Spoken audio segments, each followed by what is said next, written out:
Well, hello there, everybody. My name is Raychel Sanner. This is Tornado Titans. Weather is for everybody. We truly believe that here. And today we're going to talk about a very significant event that happened last week in the South, in Mississippi in particular. A deadly, destructive, violent tornado tore a long path through Mississippi. Horrible event. Today, I want to actually take a bit of time and talk through the setup a little bit, give a bit of background about how this event came to be, but then also just kind of give a little bit of, I guess the word I'm looking for is context for what you can look for. What are some of the things you could learn from this event? And I just think that every event gives you something new to learn, no matter the outcome of the event. And this was a terrible one. And I think it really drove home a few different points that I would like to actually take a bit to talk over. And yeah, I hope this video is helpful. I hope you learned something. And I hope that, honestly, I hope that this helps people anticipate some things a little better, and also helps you along on your journey. So with that said, let's get started.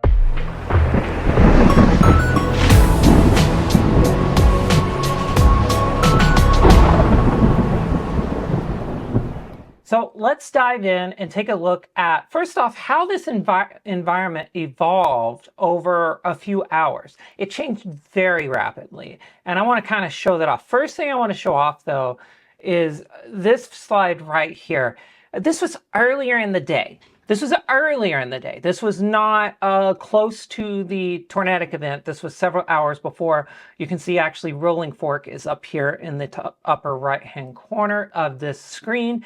And you can see the blue lines are little confluence boundaries. This back here is the code front line along the code front, but the blue lines are confluence boundaries, and the orange-ish yellow arrows are the 0 to 6 kilometer shear vector. Why am I pointing this out? Early on, these were a lot closer to parallel with these initiating boundaries, which meant that the early storm mode across this area during the afternoon, mid-afternoon, even into late afternoon was going to be very messy.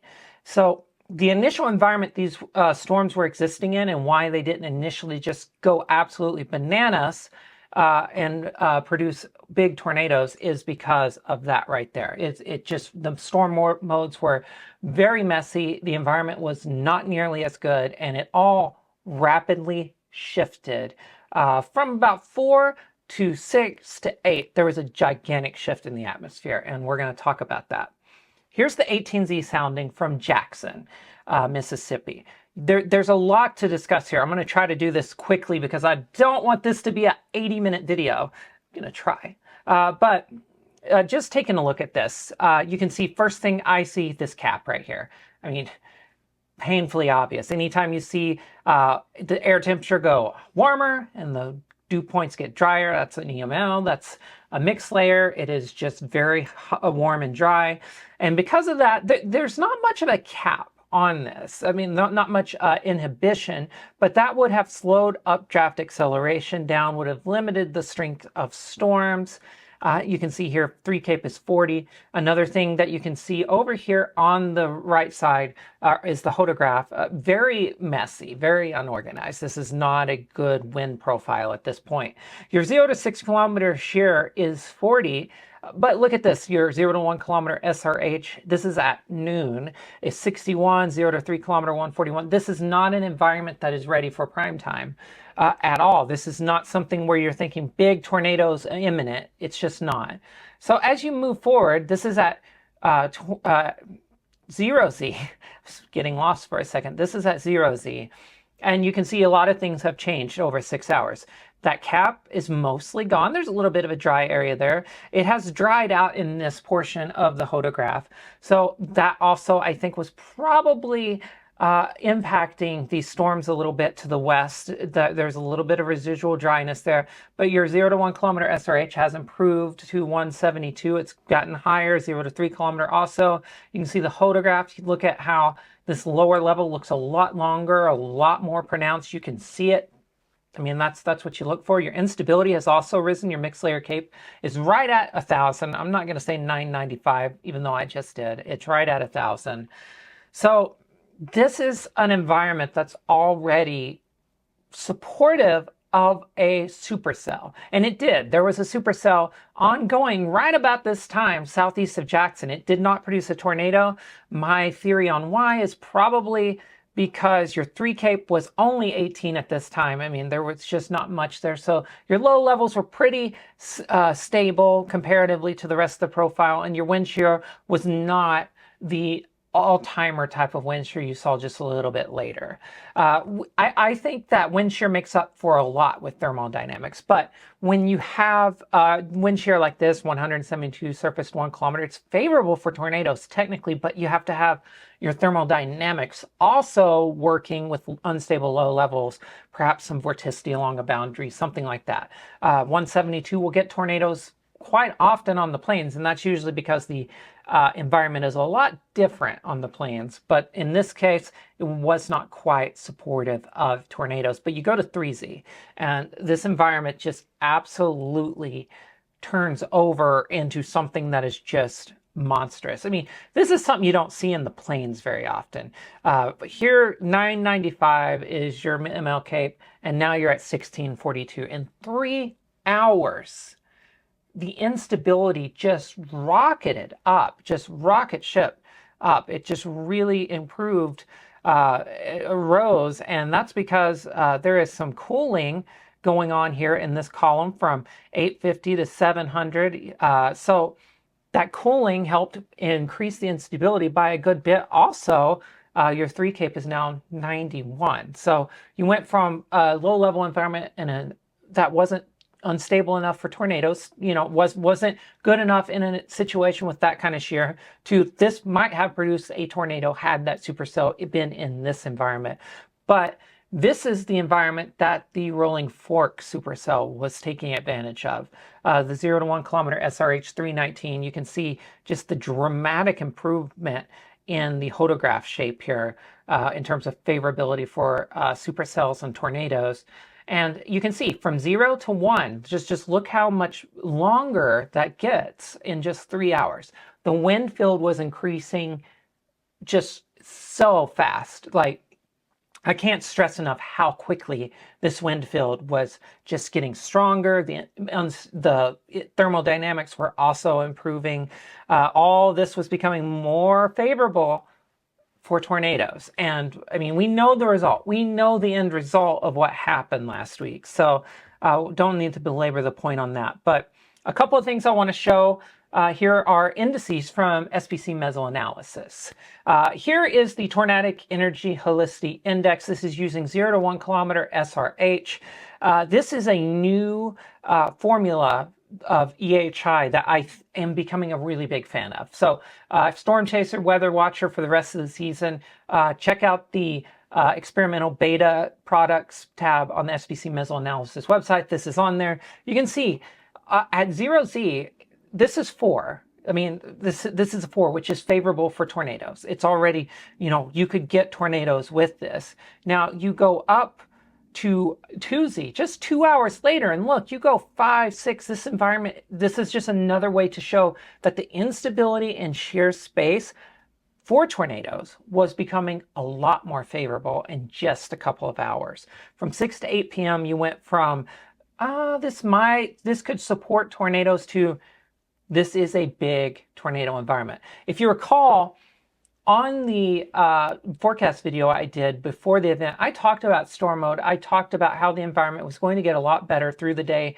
And in that 6 to 8 p.m. time frame was going to be it was actually 5 to 8, I believe, was going to be a very favorable period for tornadoes, and even beyond that. And that's exactly what happened, unfortunately, with that setup. So another product to take a look at is the Tornadic tilting and stretching parameter. This is another experimental product on the SPC website. So again, I'm becoming a big fan of this. I think tilting and stretching is a big piece of something you want to fill in. There's also another legacy product I'm going to talk about here in a second that kind of talks about this as well. or shows this, but on this you can see, you know, there's a little 5 there, but that 4 area, 3, I mean, it all kind of moves up to the north. This is still favorable. I believe anything 2 or above is becoming pretty favorable for tornado formation. So you're a measure above that right now.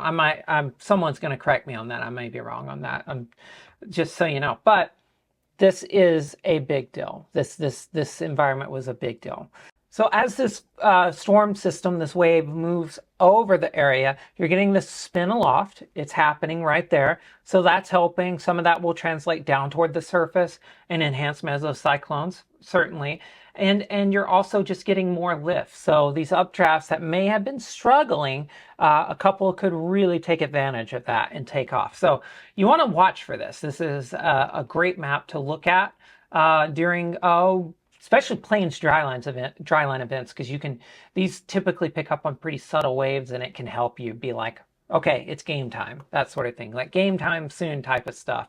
And that's a good map to look at. And here's another map just showing that wave. You can see it here at 700, just kind of stretching here across Mississippi. That dew point, that moistening in that mid layer is also prominent here, showing pretty reasonably easily. You can see it. So let's take a look at this. This is just a water vapor loop showing that whole thing happening as well. This is actually the Rolling Fork storm, the one that went on to do big things. You can follow it. I mean, it's just right ahead of that wave moving on through. So I can't stress enough how much this was, this was a lot of things coming together for a very short period of time. And you were able to, I talked a lot about this heading into the event, about storm mode. Like you to get big tornadoes, to get these big destructive tornadoes, you need the supercells, the mature, dominant, isolated supercells. And when I say isolated, I'm typically talking about, depending on the environment, but I'm typically talking about something with clean inflow at the very least. Like there's not much interfering with that inflow. The storm's able to grow and become as big as it can. So here's another visualization of this event right here. This is just the 0 to 1 kilometer SRH. You can see how it's 400. It was 300 in the Jackson profiles, so back here. But it's a lot, it's even stronger back to the northwest. So, you know, it's a degree even higher than that. So this is something to keep in mind, is that, you know, you don't need a big window. It only takes one storm to be destructive. And this day unfortunately proved that. This is just, and here's one, VGP. This is kind of like the tilting and stretching, but it's kind of a legacy product, but I love it for when I'm chasing to look for where the most favorable areas for tornadoes will be. This is kind of like where can updrafts, where are they going to ingest the most streamwise vorticity, which storms love, supercells love, and tornadoes love to feed off of. And this was showing a 0.4 in that Rolling Fork area, 0.3. Otherwise, anything over 0.1 is favorable for tornado formation. So again, you're dealing with a degree higher at that point. So let's take a look now at the radar evolution of what happened, because I think this is also, like, this is where I think the most lessons can be learned. Because, I mean, you can belabor the point all you want. It was a big tornado environment. Obvious. I mean, I said it the night before. A lot of people were saying it. SPC was saying it. Pro4, everyone was saying big tornadoes possible with the right storm mode. I think this is where the interesting piece of this event is for me, and my top lines I took out of it. So this was issued a good bit before the Rolling Fork tornado formed, and the SPC was all over it. I mean, as usual, they're great at what they do in terms of forecasting, and this was another great event for them in terms of forecast skill. So at the time they issued that, this is what the radar looked like. Here's Rolling Fork up here. And you can see there's this band of storms, loose band of storms, a tornadic supercell. A supercell that is going to produce a violent tornado is going to rapidly evolve out of this. Right here, it's this. It's this cell right here. You can see, I would look at this and I wouldn't give it too much of a second glance initially. And if you're going to get a supercell and going to get a tornado, it's going to come out of this. But at this time, it doesn't look like it, right? I mean, that does not look like a supercell. Well, it's about to get weird for sure, I think. And this is a 30-minute jump, and you can see that storm, that this whole area here has gotten a lot stronger. This is all messy shower activity. I wouldn't be looking at that. This is what I'm looking at right here. And as I look at it, I mean, I'm seeing like this, there's some dominant updrafts starting to take over. And this is because of this environment rapidly improving. We set the context. The environment is rapidly improving through this whole time. It's getting way more favorable for supercells and tornadoes. And here you see this storm is just ramping. This little complex of storms is ramping up. The rolling fork tornado is going to evolve out of this cell right here. It's going to evolve out of the first one here. And zooming in, this is just literally 10 minutes later. There's rolling fork. I mean, we're not far from tornado formation. And you look out here and there's not much showing up right now. I mean, this happened really fast. Really fast. And you can see rolling forks up here. You're just not seeing it right now. Like, right? I mean, right here is, that's the interesting piece of this for sure. But it's not there yet. I mean, this is not a tornadic supercell by any stretch at this point. Now, we're jumping ahead 13 minutes. Something's happened. You can see, to me, suddenly very obvious. Like, you're nothing but the next radar scan, next couple of radar scans, it's right there. That's it. You can see the RFD. I mean, it's cranking up. This is an obvious supercell now. So you've got a supercell very clearly now. Happened very fast. As things do. When environments are rapidly changing like this one was, storm modes are going to rapidly change.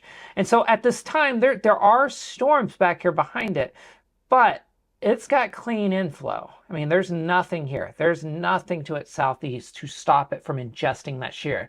When you have shear like you did, with 0 to 1 kilometer SRH in the 350-400 range, you can get away with a little bit of storm interference. You can get away with some rain falling through the updraft. You can get away with that because if you've got that kind of SRH and you're able to pull in that kind of inflow, your storm's going to persist, and it's also probably in some ways going to aid that RFD in producing a big tornado. And let's zoom in a little bit closer. This is literally I think it was either the next or the one after the next radar scan. And you can see right here, I've talked about invisible hooks. This is basically an invisible hook at this point. There's clearly, this is, blowing this way, and then you got some inflow right here. So this is taking shape very rapidly. This is at the Mississippi River at this point. You went from, sorry for jumping ahead, but you went from this to this and 2 radar scans. Like, you can see the RFD here, you can see a little bit of inflow, you can see it, and a skilled observer would see this. But it was very subtle. And then, bam, bam, bam. This is, I think, really close to producing a tornado if it isn't already.